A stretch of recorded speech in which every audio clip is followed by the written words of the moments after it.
Eu sou a Fabiana Knossaisen e você está ouvindo o Simples Vinho.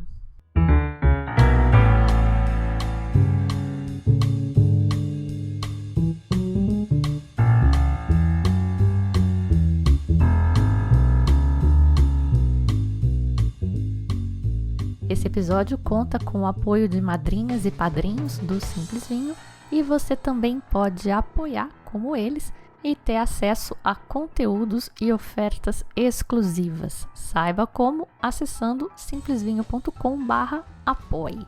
E você pode apoiar também falando do podcast para toda a galera que você conhece que gosta de vinho, curtindo o episódio ou o podcast inteiro na plataforma que você usa para ouvir e também avaliando tanto o podcast quanto episódios específicos.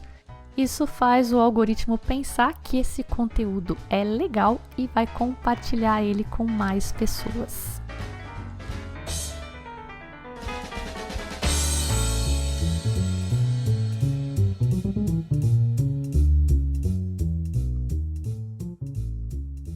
Hoje a gente vai viajar para a Alsácia, terra da mais tradicional rota do vinho francesa, do vinho branco, do foie gras e do chucrute. Parece e é de fato um blend da cultura francesa com a alemã. E isso acontece porque nos últimos séculos a região passou das mãos de um para o outro. Uma hora era domínio francês, depois alemão, depois francês, depois alemão de novo, num ping-pong de lá para cá que deixou marcas. Marcas na arquitetura, com as famosas casas coloridas estilo bechamel, na gastronomia, com o chucrute, entre outros pratos típicos alemães, e, claro, também na indústria do vinho, onde eles se orgulham de ter um sistema de denominação de origem e de rótulos muito, mas muito mais lógico do que costuma ser a regra na França. A influência da lógica germânica parece dominante, sim, à primeira vista, mas a gente vai ver aqui no podcast hoje que a famosa lógica francesa está lá também. E eu ouso dizer que isso não me surpreende, porque é claro que os franceses não iam facilitar a coisa assim para a gente. Como sempre, então, vamos começar localizando a Alsácia. Só por essa introdução do ping-pong de passar de lá para cá, a gente já sabe que ela está perto da fronteira com a Alemanha. Então, pensa naquela estrela gordinha e meio torta de 5 pontas que eu costumo usar para representar a França e visualiza a ponta superior direita desta estrela. A parte inferior desta ponta, a gente já viu no podcast da Alemanha. Ela é desenhada, é definida pelo rio Reno, que vai depois seguir a Alemanha adentro, todo salpicado de regiões produtoras alemãs ao longo do seu percurso, até encontrar o Mosel na cidade de Koblenz, na esquina do mundo. E depois ele segue continuando lá para cima até encontrar o mar. E é meio por aí, nessa ponta superior direita da estrela, que fica a Alsácia. É uma tripa compridinha, margeando o rio Reno, segue paralela a ele, margeando a fronteira, portanto. A leste, então, fica o rio e a região de Baden, na Alemanha, famosa pelo seu Pinot Noir. A oeste fica a cadeia montanhosa do Vosges, escreve Vosges, que também segue paralela à fronteira, ao rio Reno, e deixa a região produtora de vinhos da Alsácia ensanduichada ali, então, entre o Vosges e o Reno. E essa montanha é super importante porque ela bloqueia todo o vento frio e chuva que vem ali do Oceano Atlântico, ali do noroeste, do Canal da Mancha. Ela cria uma sombra de chuva na Alsácia e faz com que ela seja uma das regiões mais secas da França. De fato, Colmar, que é uma das cidades ali que eu vou contar, onde eu me hospedei e tal, é a cidade mais seca da França, com 500 milímetros de chuva por ano.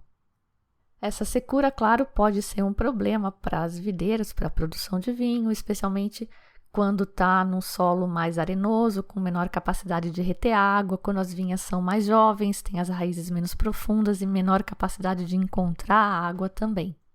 O clima lá, então, é continental seco. E, apesar de ter muito sol, ainda é um lugar frio. Então, eles conseguem produzir vinhos brancos muito aromáticos, com bastante corpo, bastante álcool, bastante açúcar. E agora também estão apostando na Pinot Noir. É a única uva tinta permitida por lá. As vinhas e as videiras chegaram na região com o Império Romano, né? Para surpresa de ninguém. Isso foi por volta do ano 58 a.C., mas antes deles, a região tinha sido habitada por tribos celtas, 3 séculos antes de Cristo. Durante o domínio romano, além dos vinhedos, das vinhas, foram construídas estradas, obras de infraestrutura, como é típico do Império Romano, e isso durou até o 4º século da Era Comum, quando tribos germânicas começaram a fazer incursões ali para o local, iniciando esse ping-pong gigantesco aí de alternância de domínios entre alemães e franceses. Claro que não eram os alemães e os franceses deste conceito moderno que a gente entende hoje, mas eram tribos germânicas conhecidas como os alemanos e os francos. Os alemanos, então, se estabeleceram por lá e a língua deles foi o que deu origem ao dialeto alsaciano, que até hoje é falado por lá. No ano de 496, Clovis, que foi o unificador dos francos, expulsou as tribos germânicas ali da região da Alsácia, na famosa Batalha de Tolbiac. Alguns historiadores acreditam que foi por causa desta batalha que o Clovis se converteu ao catolicismo. Como curiosidade aí, a maioria dos reis europeus nórdicos ali eram arianos, um ariano que não tem nada a ver com a raça ariana de Hitler. Eram arianos seguidores de Ário, que acreditavam em um Deus único e não nessa tríade de Deus Pai, Filho e Espírito Santo.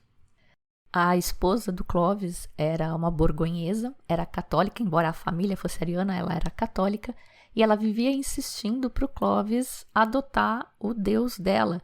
E ele, muito pragmático, não via motivo para isso, já que esse Deus não tinha tido a capacidade de garantir a continuidade do Império Romano. Então ele achava que não era um Deus que valesse a pena. Mas, na hora da necessidade, lá na Batalha de Tolbiac, que ele estava perdendo, não tinha mais para quem apelar, apelou para esse Deus e acabou ganhando a batalha. E aí ele se converteu. Saem os germânicos, entram os francos. Essa coisa evolui, vem Carlos Magno, e quando o filho dele morre, em 840, esse reino, que chamava França, e compreendia partes da Espanha, da Itália, da Holanda, sul da Alemanha e ia até a Áustria. Foi dividido entre os 3 herdeiros em França Oeste, Central e Leste. Essa França Leste, que é a que nos interessa, ficou sob a gestão do Louis, o alemão, um neto do Carlos Magno, e ela foi subdividida em 4 ducados: a Alemanha, a Francônia, a Saxônia e a Bavária. Nomes que já começam a ficar mais conhecidos, a soar familiares para a gente.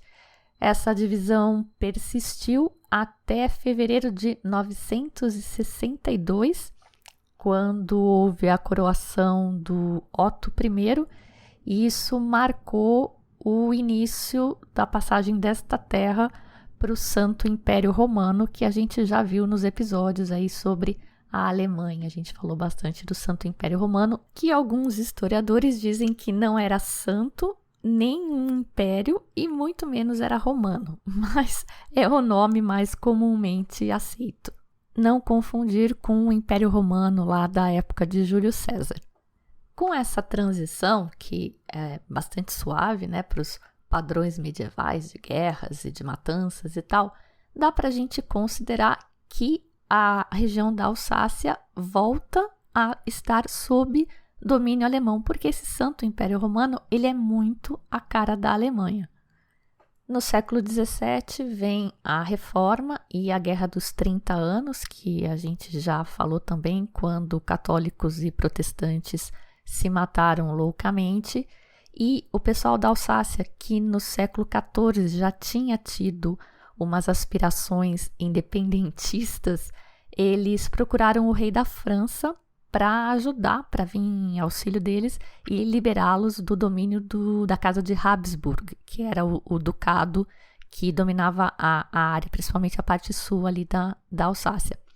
A França estava interessada aí nesse negócio, estava querendo mesmo conter o domínio dos Habsburgs, e em 1648, então, foi assinado o Tratado de Westphalia, transferindo a Alsácia para domínio francês. E assim ficou até 1870, quando Napoleão perdeu a Guerra Franco-Prussiana. A gente já viu um pedacinho dessa história quando a gente falou do menu harmonizado mais bizarro do mundo. Lembra que Paris foi cercada pelo exército prussiano e eles ficaram sem comida lá e acabaram comendo o zoológico. Então foi sopa de elefante com Romane Conti. Tem um episódio sobre essa história. Essa nova passagem da Alsácia para domínio alemão é importante porque eu tinha comentado nos episódios sobre a Alemanha lá atrás que isso tinha quase levado à extinção do Riesling alsaciano, né? Então foi isso. Nos seus esforços de guerra, a Prússia precisou do apoio dos estados alemães do sul, que são justamente as partes da Alemanha que produzem vinho e que competia o Riesling alemão com o Riesling alsaciano e o Gewürztraminer alsaciano, competiam diretamente no mercado de exportação que, a essa altura, né, século XVIII, já era um mercado bem globalizado. Para conseguir, então, o apoio desses estados alemães, a Prússia prometeu a Alsácia. E o foco dos caras foi acabar com a concorrência. Durante os 48 anos da ocupação alemã, que durou até eles perderem a Primeira Guerra Mundial em 1918, os produtores da Alsácia foram obrigados a arrancar os pés de Riesling e Gewürztraminer e substituir por híbridos ou variedades de alta produção como a Elblin e a Chasselas. A produtividade dos vinhedos dobrou e a ideia era justamente produzir um vinho ralo, barato, para ser vendido a granel e feito blend na Alemanha. Quando a Alemanha acaba perdendo a Primeira Guerra Mundial na assinatura do Tratado de Versalhes, a Alsácia volta a ser integrada à França em 1918. Mas o estrago deixado pela gestão alemã estava lá e eles iam ter que lidar com isso. A reputação estava destruída dos vinhos, eles tinham perdido todos os mercados de exportação e dentro da França eles também não conseguiam competir porque tinha muito preconceito com aqueles vinhos que tinham ficado aí da gestão alemã. Vem daí, segundo conta o John Bachevanis no livro The Wines of Champagne, Burgundy, Eastern and Southern France, vem daí a ideia revolucionária na época de colocar a variedade da uva nos rótulos. A ideia era oferecer para o consumidor um vinho diferente do que era produzido em qualquer outra região. E claro que não foi só essa mudança no rótulo que eles fizeram, também teve um movimento em direção à maior qualidade. Reduziram produtividade, abandonaram a produção nos vales, ficaram só nas meia encostas e passaram a vinificar até a secura, que é o grande diferencial que todo mundo cita entre o Riesling alsaciano, principalmente, e o Riesling do Mosel, o Riesling alemão em geral. E que eu não acho que isso seja verdade mais atualmente, tão absolutamente, porque os alemães também estão indo para um lado mais seco.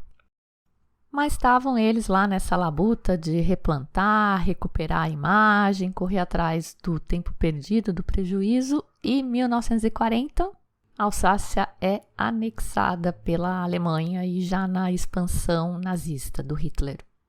Muita destruição no vinhedo, bomba que foi jogada e que não explodiu ficou lá, tanque que passou por cima, enfim, atrapalhou bastante o desenvolvimento da região. Uma particularidade daqui, na Segunda Guerra, é que como a Alsácia foi anexada pela Alemanha e não invadida como o resto da França, o pessoal de lá foi convocado para lutar do lado alemão. Eles são os les malgré nous, os contrariados, ou os contra a própria vontade. Tem praças em homenagem a esses caras. E para não colocar esse pessoal lutando contra os irmãos franceses, mais por desconfiança mesmo do que por generosidade alemã, eles foram enviados para o fronte russo. 130.000 alsacianos foram convocados à força, obrigados a se alistar, e desses 40.000 não voltaram. Vários desertaram e as famílias foram punidas em consequência. E dentre esses convocados estavam os 2 filhos dos Hügel, uma das famílias retratadas no livro Vinho e Guerra, que eu já comentei aqui com vocês. Eu quero fazer um podcast só contando a história deles, não vou contar muito hoje, eles foram bastante aventureiros aí. E um spoiler é que eles tinham um porco chamado Adolf. Olha que simpático, os oficiais da SS foram até lá conhecer o Adolf, investigar na verdade. Os Hügel ficam na cidadezinha de Riqueville, que eu visitei agora, vou contar mais para vocês daqui a pouco. E durante a ocupação alemã foi proibido que eles falassem francês. Então Riqueville passou a se chamar Richenweier. Os Hügel, que chamavam Hügel e Fils, que são Hügel e filhos, no francês, tiveram que mudar de nome também. Passou para ser o Hügel und Sohn. E olha eu pagando mico no alemão de novo. E o Bonjour foi proibido, tendo que ser substituído pelo Heil Hitler. Na verdade, a comunicação em francês foi toda proibida, os nomes das ruas todos foram trocados e, humilhação suprema, a boina, o uso da boina foi proibido. Com o final da Segunda Guerra e a derrota alemã, a Alsácia volta a ser francesa, meio francesa. Porque, convenhamos, com tantas idas e vindas, a coisa fica meio confusa. Até por isso que eu quis contar toda essa história para vocês terem essa noção de quanto eles passaram de Alemanha a França, França, Alemanha, Alemanha, França. Dizem que é justamente daí, dessa influência alemã, que vem essa lógica de usar os nomes das variedades das uvas no rótulo e ser uma coisa mais certinha, A AOC é uma AOC mais simples, mas vocês vão ver que eles não negam a origem francesa também. Vamos ser justos e dar parte do crédito disso para os alemães, porque depois da Primeira Guerra Mundial, o governo francês já tinha determinado que os viticultores arrancassem as videiras híbridas que tinham sido plantadas lá depois da Guerra Franco-Prussiana em 1870 e substituíssem essas variedades de alta produtividade e baixa qualidade por variedades mais nobres. Mas o pessoal fez corpo mole. Falaram que era caro, muito trabalho e o governo francês não forçou que essa ordem fosse cumprida. Mas, quando a Alsácia foi anexada à Alemanha, os alemães determinaram que eles se livrassem dos híbridos. Os franceses continuaram se fingindo de mortos, mas com o alemão não tem muito disso não, Então, no livro Vinho e Guerra, eles contam que num belo dia, em 1942, eles acordaram ao som de motosserras e viram pela janela que os vinhedos estavam invadidos pela molecada da juventude hitlerista que tinha sido enviada pelo Terceiro Reich.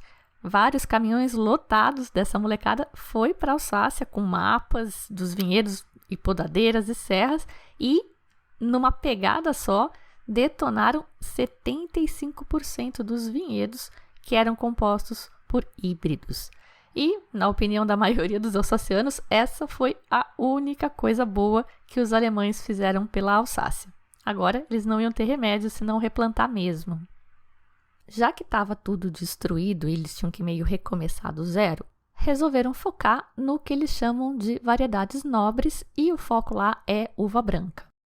Riesling e Gewürztraminer é a única região francesa a produzir quantidades significativas dessas variedades que são mais associadas à Alemanha, isso é uma herança dos alemães. Também a Pinot Gris, que é uma variedade tipicamente marginalizada nas outras regiões francesas, é mais usada como blend. E uma curiosidade é que a Pinot Gris era conhecida por aqui como Tokai até 1993, embora ela não tenha nada a ver com o Tokai húngaro, mas era uma referência à qualidade. E aí, quando eles fizeram o phase-out, por causa da junção com a União Europeia, e não podia, né, usar o nome de outra região, eles passaram até 2007 a chamar de Tokai-Pinot Gris, e só a partir de 2007 essa nomenclatura foi oficialmente abolida. Então, se você conseguir colocar as mãos numa garrafa bem velha, é capaz de você ver esse Tokai por aí. Também tem Muscat, 3 variedades de Muscat. Muscat Blanc à Petit Grain, Muscat Rosé à Petit Grain e Muscat Haut-Tonnel. Para ser um Alsácia Grand Cru, o vinho tem que ser de uma dessas variedades: Riesling, Gewürztraminer, Pinot Gris, Muscat. Uma dessas 4, além, claro, de estar num lugar que seja Grand Cru. Só que, como a gente já viu, eles são franceses. Então, não é simples assim. Existe um Grand Cru no vinhedo de Zotzenberg que pode fazer Grand Cru com Sylvaner. E não é só essa exceção.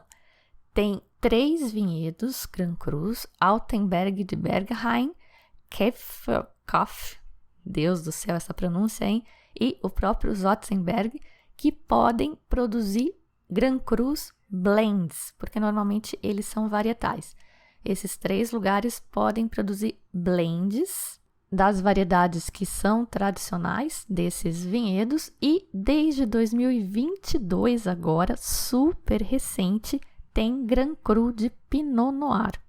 São eles Hengst e Kirsberg de Bar.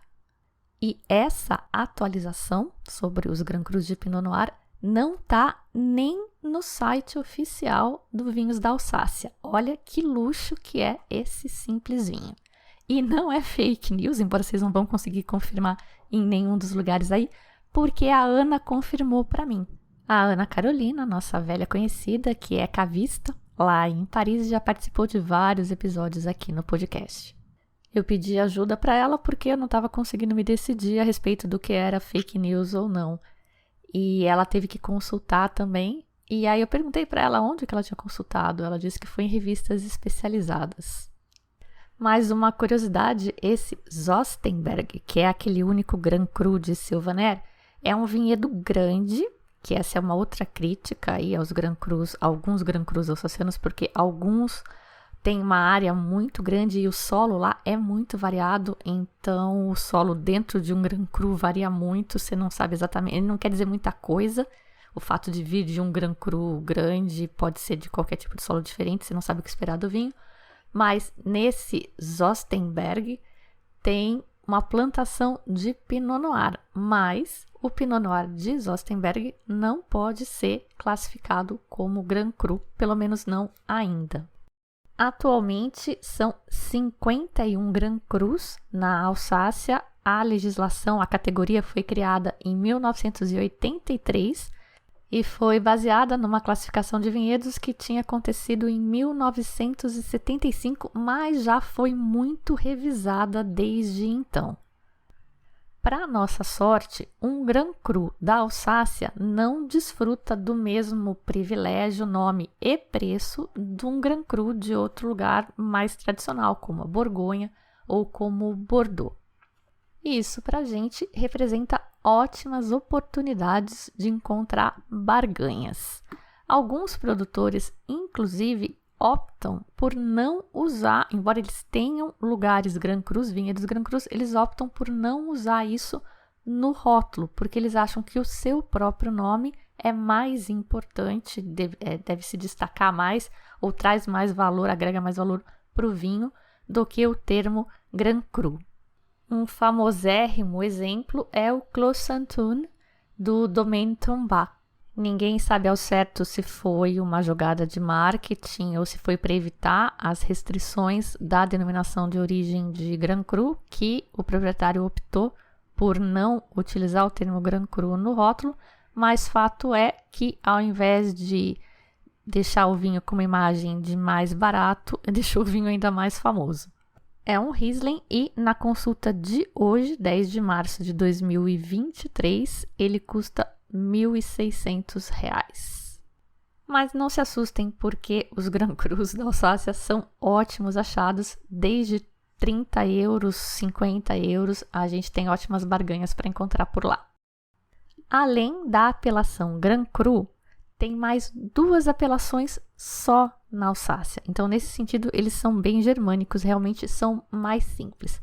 Tem a Alsácia AOC, que aí, além de lugares menos privilegiados para amadurecimento das vinhas, vai permitir usar as variedades Chasselas, que é tipicamente suíça, Pinot Blanc e Auxerrois. Essa é uma variedade bem típica aqui na Alsácia e tenho uma curiosidade para falar sobre ela. Mas antes queria falar que normalmente eles são usados em blends e não em varietais. E esses blends têm um nome especial lá que é Edelzucker. Essa palavra deriva do alemão para blend nobre. E no início só era permitido que usassem as variedades nobres Riesling, Pinot Gris, Gewürztraminer e Muscat. Isso era usado em toda a França, mas caiu em 1970. Atualmente, na Alsácia, eles usam esse termo para falar de blends no geral, de quaisquer das variedades permitidas em quaisquer proporções. Esses vinhos não podem fazer menção no rótulo a nenhum lugar específico. Eles seriam tipo um vinho da Alsácia geral, se existisse essa categoria regional por lá, o IGP, mas não existe. Além do termo Edelzucker, similarmente, tem o termo gentil, que surgiu em 1920, mas é um termo ainda não oficial e que tem a expectativa que seja incorporado à lei de denominação de origem. O gentil tem que ser pelo menos 50% Riesling, Gewürztraminer e ou Muscat, e o restante pode ser de Pinot Blanc, Sylvaner e ou Chasselas. E cada variedade tem que ser individualmente vinificada e individualmente, antes do blend, classificar para AOC Alsácia. E se você estava se sentindo aí mais apegado aos alsacianos, pensando, eu curti esses caras, eles são mais certinhos, eles escrevem o nome da variedade no rótulo, né? Essa influência germânica é uma coisa linda. Tenho uma notícia para você. Uma curiosidade pitoresca, na verdade. Auxerrois, que é uma das variedades permitidas por lá, era chamada Pinot Blanc antes. Eles não tinham tecnologia para diferenciar, isso não é incomum. A gente tem o exemplo do nosso vizinho aqui, o Chile, que chamava a Carmener de Merlot, né? Achava que era tudo Merlot, mas uma demorava mais para amadurecer, um Merlot meio estranho. Por essa tradição de achar que Pinot Blanc e Auxerrois era a mesma uva, um vinho varietal etiquetado como varietal de Pinot Blanc não precisa ser só Pinot Blanc, ele pode conter Auxerrois, inclusive ele pode ser 100% Auxerrois. Vou repetir então para a informação assentar. Um vinho que você vê lá na prateleira e que está escrito Pinot Blanc da Alsácia pode não ter um grãozinho de uva Pinot Blanc nesse vinho, pode ser 100% Auxerrois. Já o contrário não é verdadeiro. Um vinho que seja 100% Pinot Blanc não pode ser chamado Auxerrois. É francês o suficiente para vocês? Muito bem. Falamos do Grand Cru, falamos do AOC Alsácia geral e, por fim, temos a terceira denominação da região, que é o Cremant d'Alsace. É um espumante branco ou rosé feito com as variedades locais, sendo que no branco a Chardonnay é permitida, que não é permitida nos vinhos tranquilos, e os rosés são de Pinot Noir. A Alsácia é a segunda maior produtora de espumantes na França, depois apenas de champanhe. A Alsácia sozinha produz mais da metade de todo o Cremant da França. É um baita negócio por aqui, é mais concentrado nas cooperativas, e as cooperativas, aliás, são um baita negócio na Alsácia, com uma produção de qualidade bastante reconhecida, inclusive Grand Crus. A gente costuma, meio que torcer o nariz para vinho de cooperativa, antes até de saber que algumas delas usavam um trabalho análogo à escravidão aqui no Brasil, mas os vinhos de cooperativas da Alsácia são considerados muito bons, inclusive alguns Grand Crus.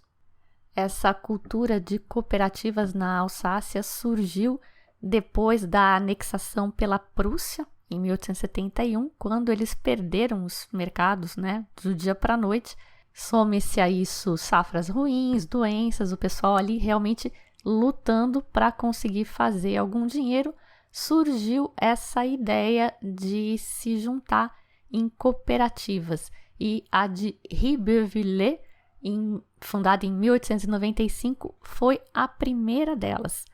Poderia ser considerada a primeira cooperativa francesa, caso Ribeauvillé na época tivesse em território francês.